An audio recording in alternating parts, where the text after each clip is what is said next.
سلام و صد تا سلام به شما والدین همیشه همراه که در این کانال با ما همراه هستید. امروز هم اومدیم ادامه کتاب خانواده چه نقشی در پرورش فرزند داره رو با همدیگه بخونیم. قرار بود که امروز عوامل ارثی و عوامل محیطی رو بررسی بکنیم. گفته بودیم که مجموع عواملی که در شکل‌گیری شخصیت و رفتار کودک اثر داره به دو گروه بزرگ تقسیم میشن، عوامل ارثی و عوامل محیطی، که امروز میایم اینها رو با هم بررسی میکنیم.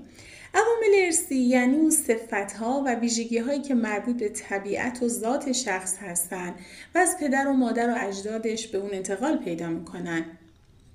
مطالعه علمی درباره وراثت ژنتیک گفته میشه. پس به عوامل ارثی میتونیم بگیم عوامل ژنتیکی.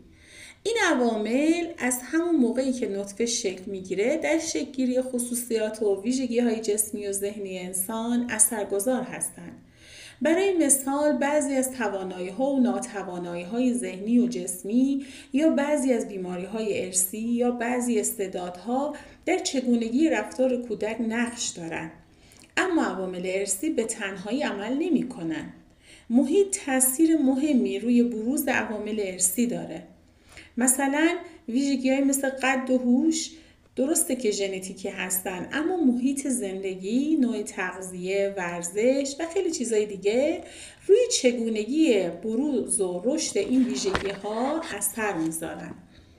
عوامل محیطی یعنی اینکه هر چیزی که انسان را احاطه بکنه، چه انسان در دوره جنینی و در رحم مادر باشه، چه در دوره کودکی و بزرگسالی، یعنی اینکه محیط اون رو احاطه کرده. به عبارتی محیط یعنی همه اون چیزهایی که خارج از وجود انسان روی وجود انسان اثر میذاره.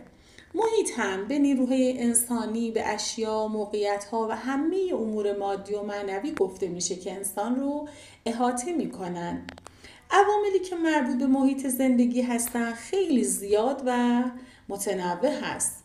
اوضاع اقتصادی، اجتماعی، سیاسی، آموزشی، کلا وضعیت جامعه و فرهنگی که کودک متعلق به اونه. دوستان، اقوام، نزدیکان، وضعیت مادر در دوران بارداری، توالی تولد، تعداد فرزندان، سن پدر و مادر، اختلاف سنی والدین، تحصیلات، آگاهی‌ها، تغذیه مادر، داروهای مصرفی مادر در دوران بارداری، سیگار کشیدن و سایر اعتیادها، بیماری‌های مادر، مسمومیت حاملگی، شرایط زایمان، وضعیت